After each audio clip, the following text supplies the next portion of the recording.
Right, thank you so much. I can say now we are 6 in number, so shall we get started?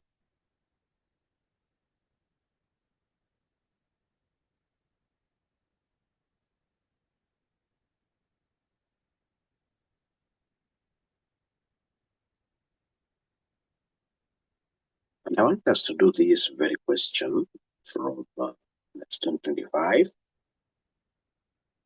Question number 1. Lesson 25. Question number 1. Once we do this entire question, then we are good to go. We are very, very good to go. Very, very good to go. All right. So that's lesson 25, question number 1.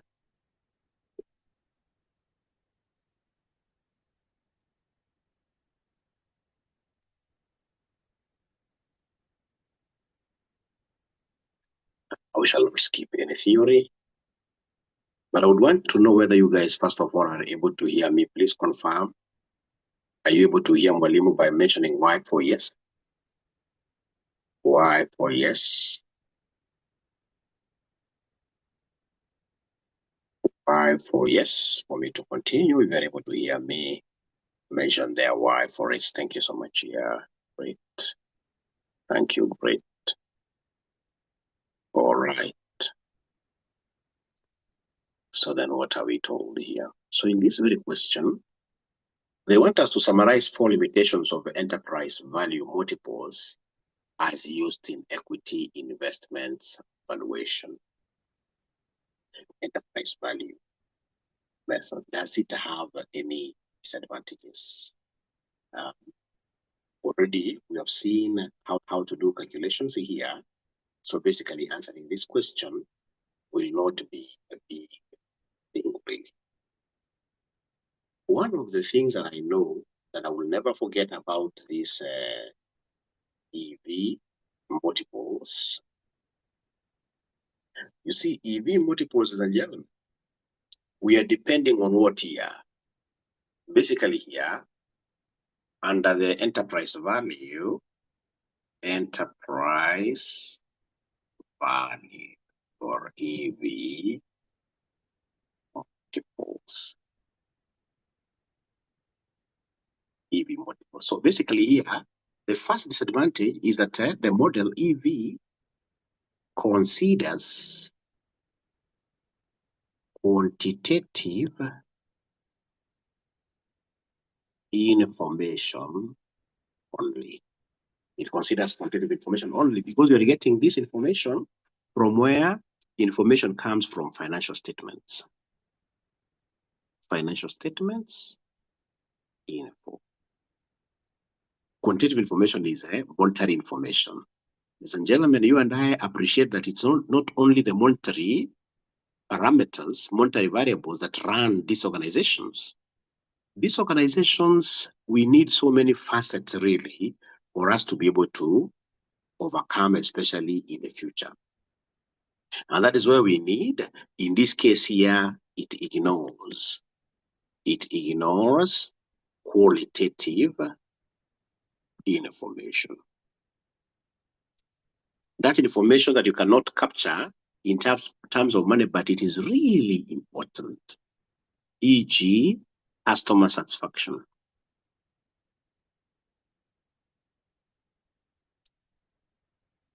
Employee morale. In terms of valuation, these are silent factors, but yet they have a lot of value to add to our businesses. Yeah, remember, monetary information, ladies and gentlemen, is basically in the past, is historical. When you say you made profits of or EBIT of shillings, say 100 million, yeah, you could have made that money, but if you don't know how to manage this money in the future qualitatively, then you will not really be a great farm in the future. We have seen farms that hitherto seemed to be very good, very big. Look at, for example, Nakuman. They used to tell us that if you need it, we've got it. That time their financial muscle was very big, but underneath, their corporate governance was wanting. Where are they today? Nowhere. Look at the giant Mumia Sugar. Mumia Sugar is really, it was a huge company, Bedrock.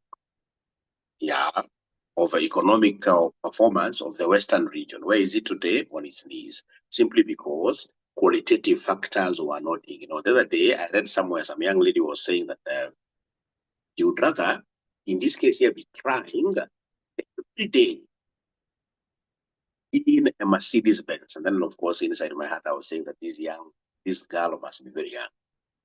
Somebody who is of age, we know that life is not all about money. You can get married, for example, to a very, very rich man here, but if he doesn't respect you, this guy is beating you every day. You see, respect is qualitative, right? He's beating you every day. That's why you're crying every day. He comes in at about 2 a.m. in the morning, and then he tells you that, hey, I don't eat cold food or food coming from these microwaves. You have to start cooking for me. I mean, am I a slave? So I would rather a model that looks at both of them, quantitative and what here, qualitative factors. EV disregards all this. Ladies and gentlemen, number two, EV depends on comparable companies. EV depends on comparable companies. Remember, we have what we call EV over EBIT. We prefer this to come from the industry. All right. So, and getting in this case here truly comparable firms may be difficult. Getting truly comparable firms to benchmark with firms may be difficult. Here. There are companies that are coming in this case here which are pretty new, which in this case here you will not be able to say that they are in a specific industry. So then this throws our EV valuation method in the table. That is number two. Number three, ignores company-specific factors. Ignores company-specific factors. Full stop.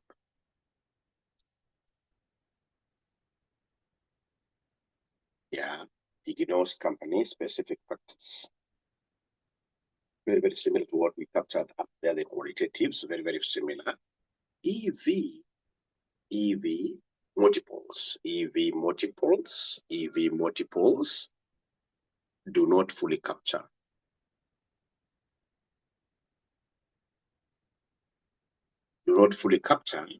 Differences in management quality,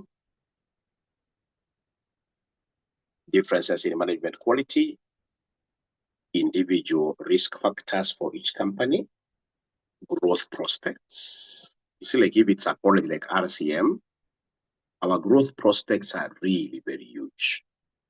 So if you take us and compare that, for example, to a public university, which does not appreciate what online learning is, like how they cannot be able to run a class at this time. Then you want to say that to value RCM, you have used another. Times in this case here, there are specific factors which will give us an edge in the market, growth prospect, and any competitive advantage. And comparative advantage. Each firm has got its own comparative advantage. Number four, affected by market mispricing.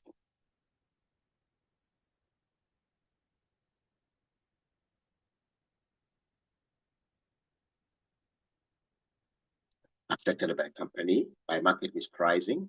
Again, it's about those comparable companies. If the market misprices them, automatically our pricing would also be wrong. If comparable companies are overvalued,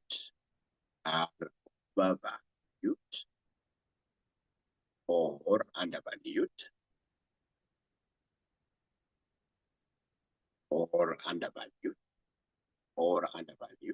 the valuation obtained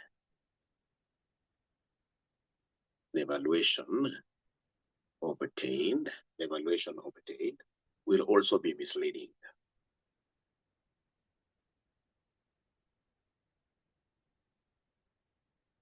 Will also be misleading. Number 5, lastly, ladies and gentlemen, EV may not reflect future performance.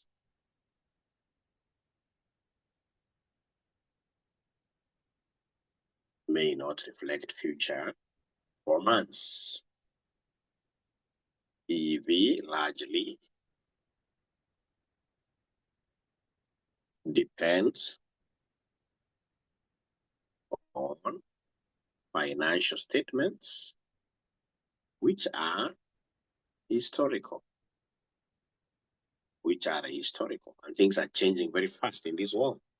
Things are changing pretty fast in this world. So once you finish writing this, ladies and gentlemen, and of course, most importantly, you've understood this, please again mention there why 4 years. Why 4 years on a thumbs up, thumbs down.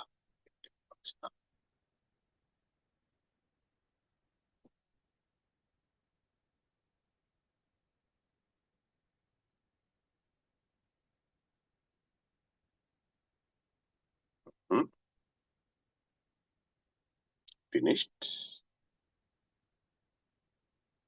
I'm waiting for your feedback. If you're finished writing, you can as well take screenshots. I normally see these young people taking screenshots.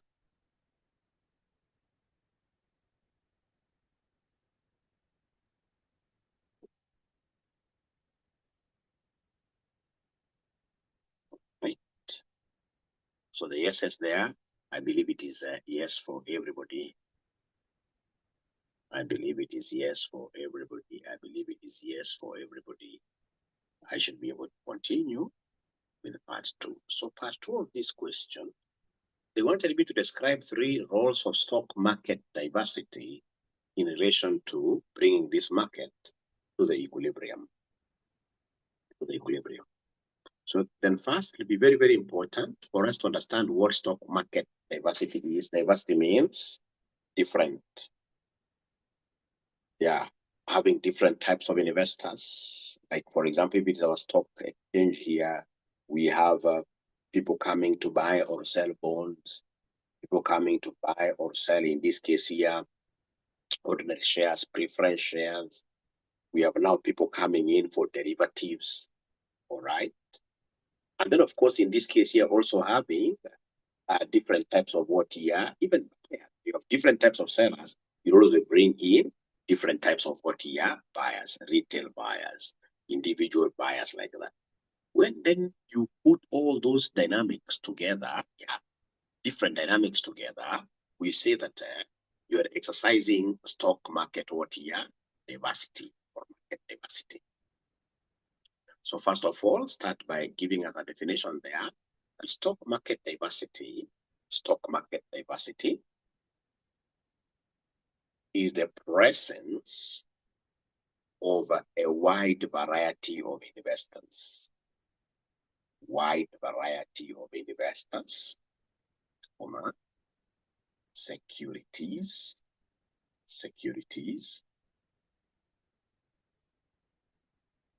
industries, etc., participating in the stock market. Stock market, the diversity is the presence of a wide variety of investors, securities, industries, etc., participating in the stock market. But you see, if you read the question very well, it's not about its definition. No.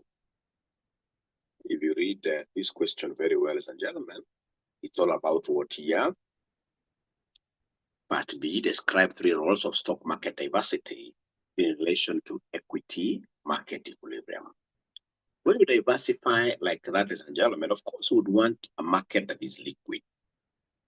When you are providing variety, then every time people go to the market, we'll be able to have something to buy, just like these are the normal markets. Remember, stock markets are just like these normal markets like where we go to Ilbisil in Kajiado County to buy cows, goats, etc.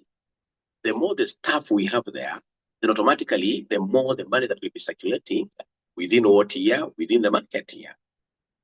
So it'll be easy for people to, there are people who will come to buy a cow, but they say, as I'm buying a cow, let me go home with 2 goats, right? So basically, we're enhancing liquidity there. So mention number one.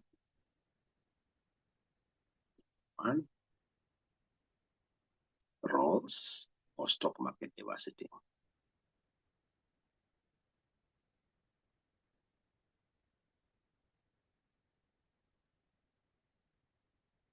Roles of stock market diversity. So number one, enhances liquidity. Enhances liquidity by attracting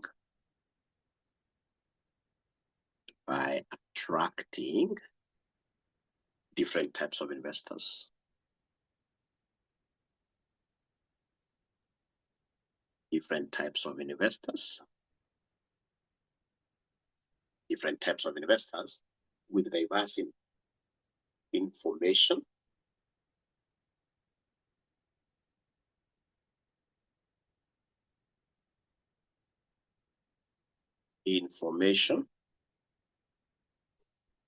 and investment objectives. So the key thing there, ladies and gentlemen, is that we are enhancing liquidity.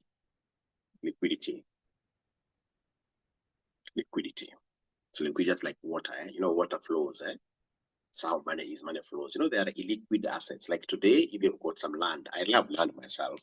Go for land and do some farming there in Isinya. Land is good. But you see, it is so illiquid. Because when I need to divest and get my money out of it nowadays, it's not that easy. All right. Yeah.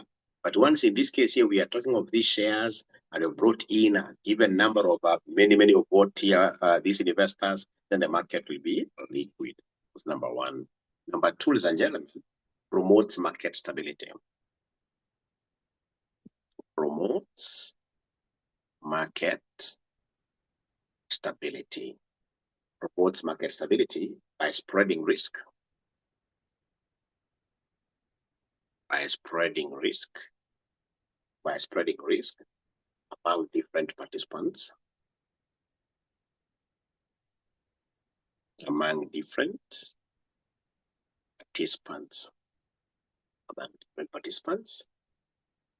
Yeah, reducing the likelihood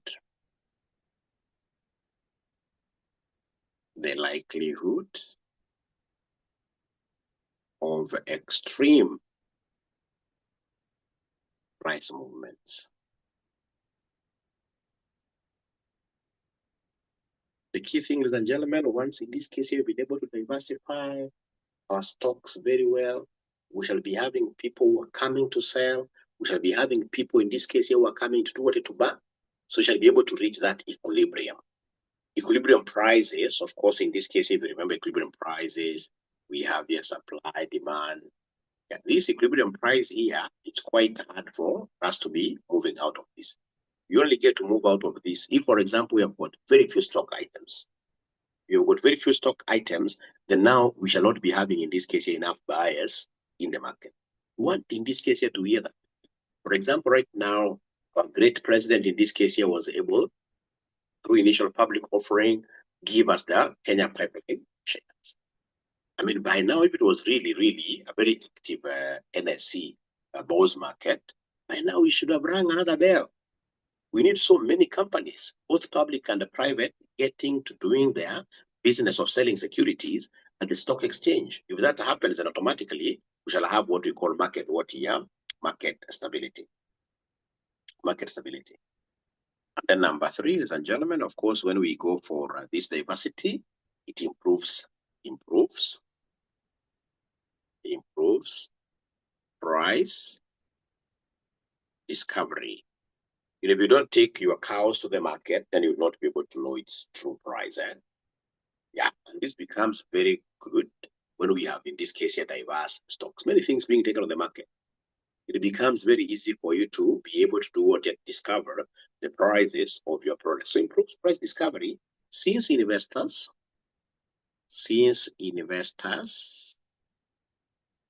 with diverse information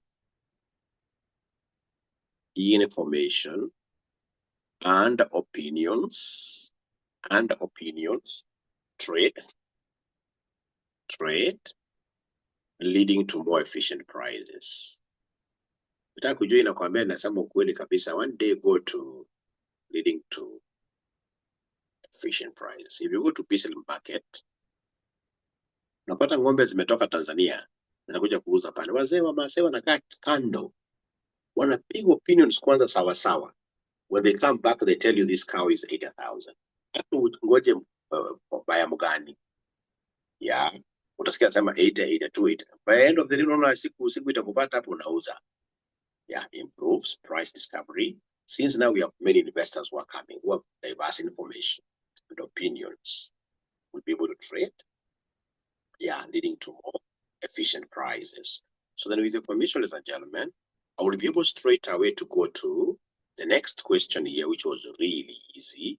The next question was really easy here. The next question was really easy here.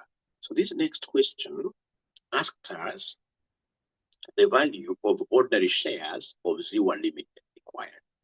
The following information relates to Ziwa Limited. They have given us EBITDA, earnings before interest, tax, depreciation, and amortization. Right? They have given us net debt of 150, shares outstanding of 10 million. PEA, you can see now PEA means other enterprises. PEA enterprise value to earnings before tax, depreciation, and amortization is 9 times. So then what do they want us to do? Number one, they want us to give them the value of an ordinary share of Ziwa Limited. So you have to go really step by step. I've already shown you this, how to do this. So then, ladies and gentlemen, here what I shall do, I will come here and get first of all what we call enterprise value. Enterprise value, EV. So then in this case here, what do? We shall take EBITDA times the EV EBITDA multiple here.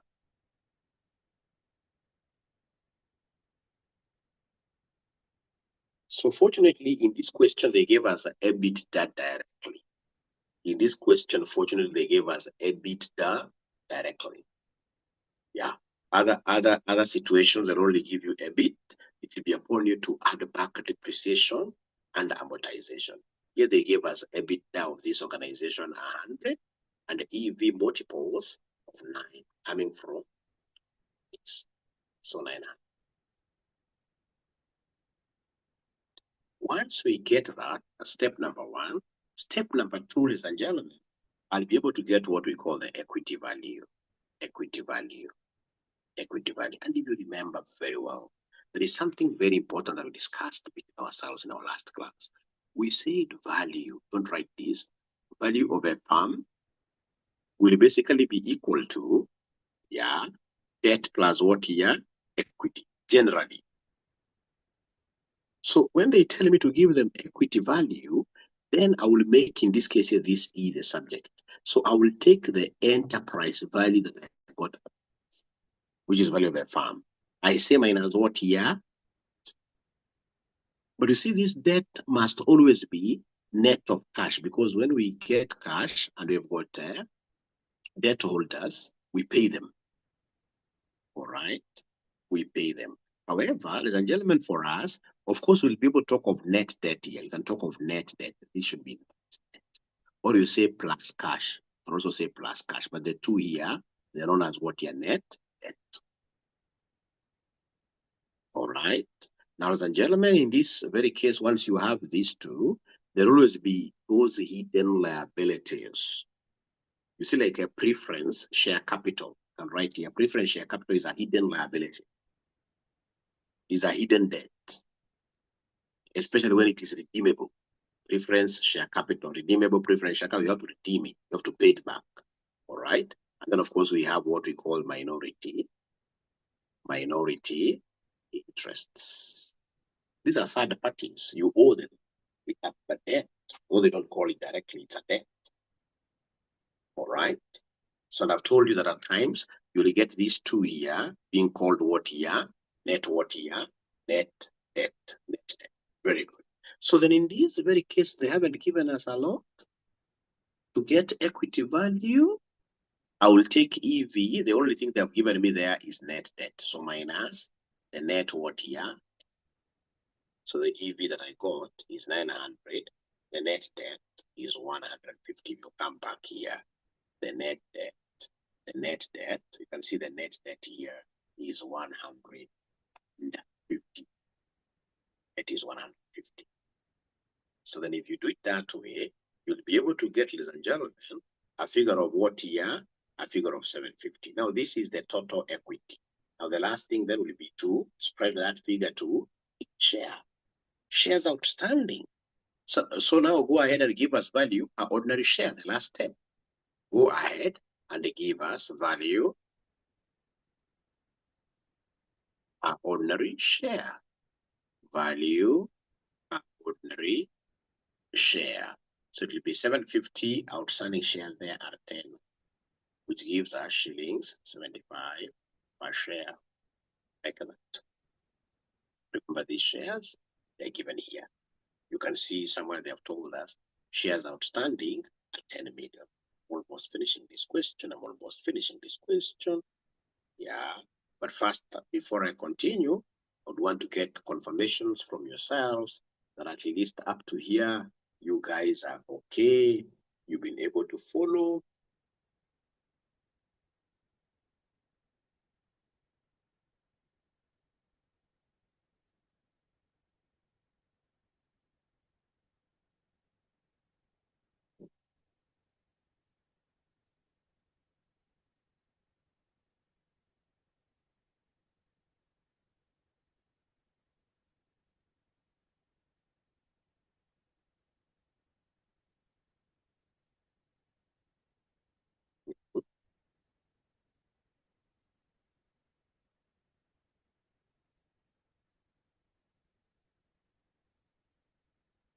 They've been able to follow up to here, ladies and gentlemen. Yes, we are okay. Thank you so much. So then we can easily come here and continue. Ladies and gentlemen, this is what I'm doing. I'm going to a very serious question. This is the gist of what I wanted to teach today.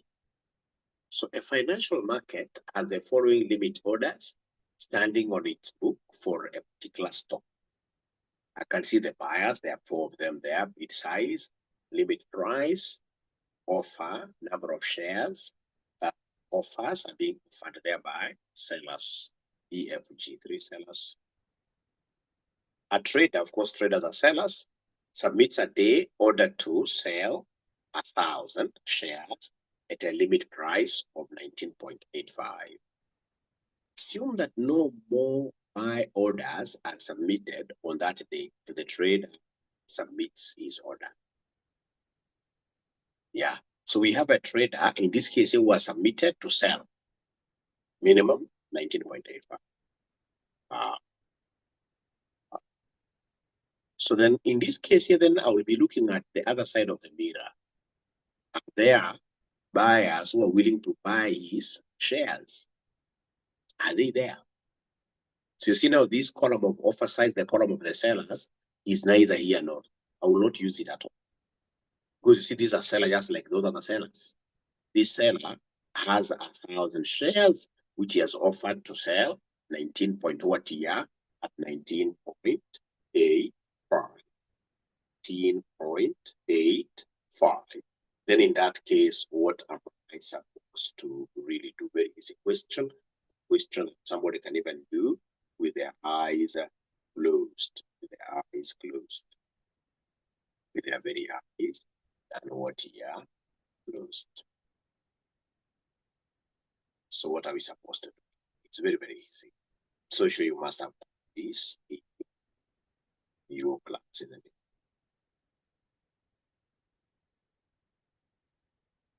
You must have done this.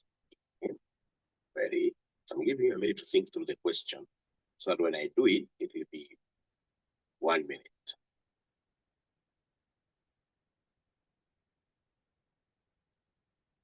So are there buyers who are going really to afford whatever price he has been able to put forth of 19.85 years? Any buyer who is going to offer 19.85 or more will be able to afford his shares. Yeah. So which buyers am I seeing? Like B. I can see somebody there who is willing in this case here too. Yeah, 19.85. I can see another one, 19.9. I can see another one that has some shares there, 300. It's willing to sell at 20. That guy will be able to afford. All right. All right. So let me do the question. Very easy question. I love these kind of questions. So we write there. The trader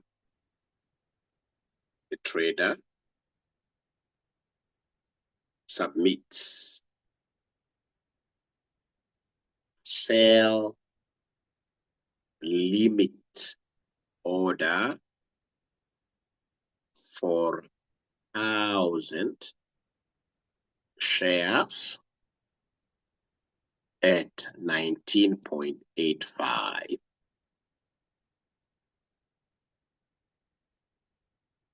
Now, what are we supposed to know here, my friends? What I'm supposed I wish I'd be able to put this in a very easy way. A sell order is matched with the highest available bid prices first, bid prices first, comma, provided the bid price is at least shillings 19.85. Remember here, the seller will provide the floor. If you take him to the ceiling, no problem. All right, given my offer, 19.85. Given my offer, 19.85 to sell. Of course, I expect my stockbroker to be wise enough to know that if somebody comes in with a better price than 19.85, he should be able to sell my shares. So execution of the order.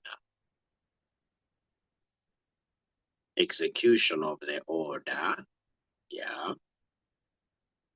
So remember, we want buyers. So we have buyer, bid price, share sold. Very easy. Very easy. Yeah. So then which buyers? Remember, it is the highest. We start with the highest so long as it's over 19.85. The highest so long as it is over 19.85. The very highest, I can see here, 20 is the highest. From somebody who has shares. Remember, these other guys don't have any shares. Like 20.05 has got no shares to sell. So the one who it is D. So I will start with D. I go to C because that's got 19.9. Then I go to B. Yeah. I can see the shares they are selling. D is selling 300. Yeah. C is selling 400. B is selling 200.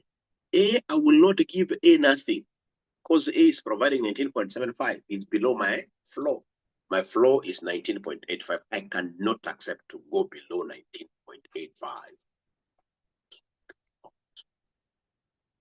So then the guys will be able to afford, ladies and gentlemen, I'm putting them here.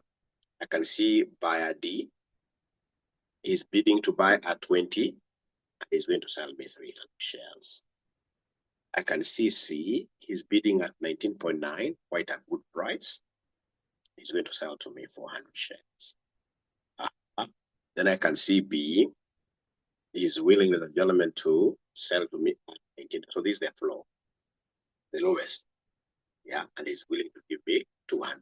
Remember, myself, I was offering to sell 1,000 shares. Yeah, at the minimum of 19.85. When I add the three, of course, those are the only bids I'm going to accept.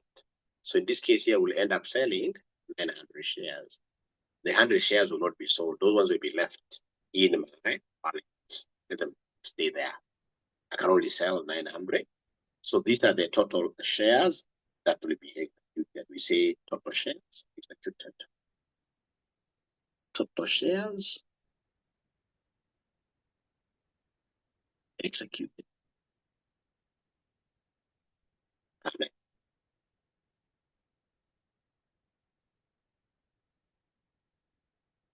the remaining 100 shares are not sold.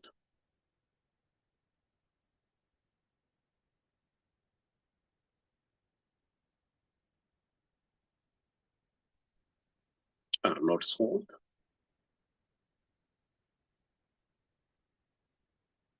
Because the next bid of shillings 19.70 is below the trader's limit price. Limit price of 19.85.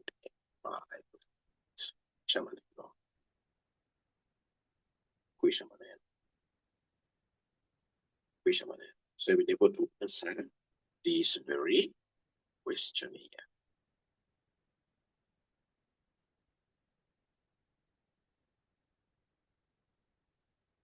Are there any questions, my friends? Are there any questions, my friends? Because of time, I can also see most of you are really dropping out. Allow me to simply count the last one. So the last one here, they want me to give them,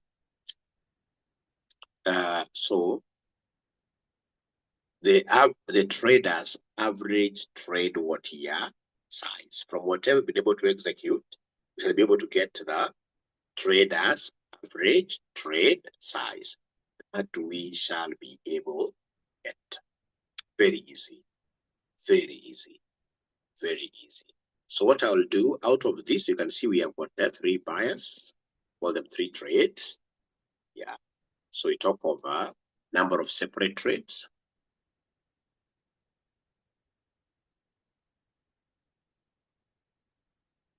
Equals 3. Yeah. Total shares traded.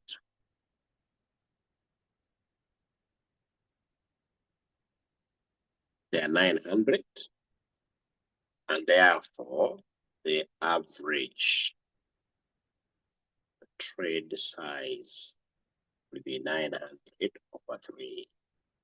It will be 300 shares per trade. 300 shares per trade. 300 shares per trade. 300 shares per trade. And at times they ask for, this is just the note. If you look at other questions, they'll ask for the average execution price. Average execution price. So this is very easy. We'll simply come and take this. This is the price, 20 times 300 plus 90.9 times 400 plus 19.85 times 200. Yeah. So in this case here, this is very easy. You will take there 20 times 300 plus 19.9 times 400 plus 19.85. So this is a simple average. And then divided by all the shares. Is there somebody who can give me the numerator for this answer? Please give me the numerator for this answer.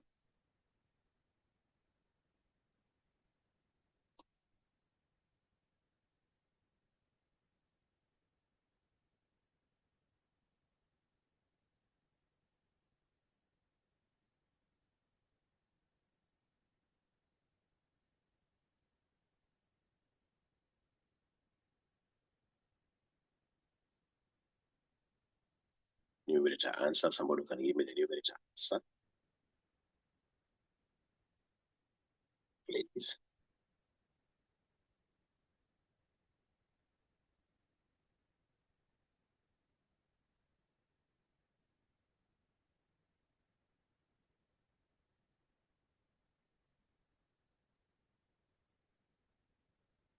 Somebody can give me this answer. Let me also get my calculator.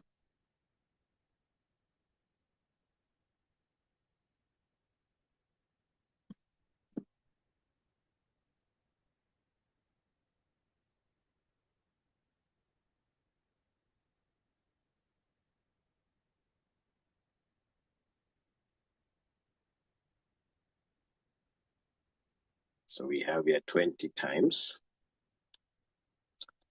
300 plus 90 times 400 plus 8. By the way, one of the things that made me stop teaching CIFA, students of CIFA don't like giving answers. They can't ask questions. I've never understood why. So as a Mwalimu, I'm doing a lot. Again, you don't know whether they're even following. Don't know why that it's only in CIFA. That's why you get me teaching students. CIFA students they'll not tell you whether they are even following. Mostly, in most cases, they don't tell you.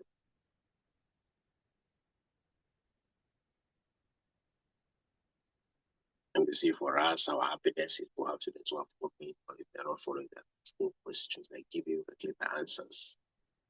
But I mean, that's also not a culture you can change. So then they asked us, if you look at this very part, explain 2 trading activities from the above transactions. 2 trading activities. Yeah. So the trading activities in this case here, if you have done this topic, trading activities,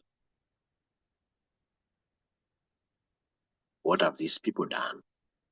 So trading activities, we have number 1, order matching. There are very many activities they have done. Order matching, they've been able to match the orders. All right. We have in this case here partial order execution.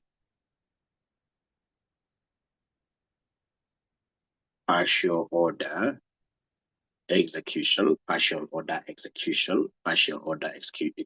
Yeah, you give us 1,000 shares, but you cannot sell all of them because you don't want you to make a loss there. See, price priority is a very, very important trading activity. We started by giving you the highest price and then we went down. Yeah.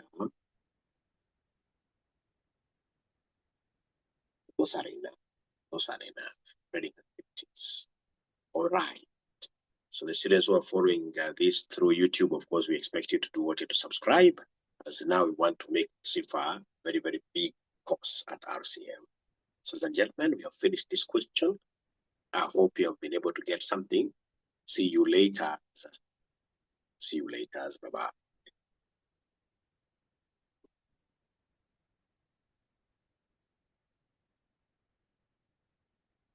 Thank you so much.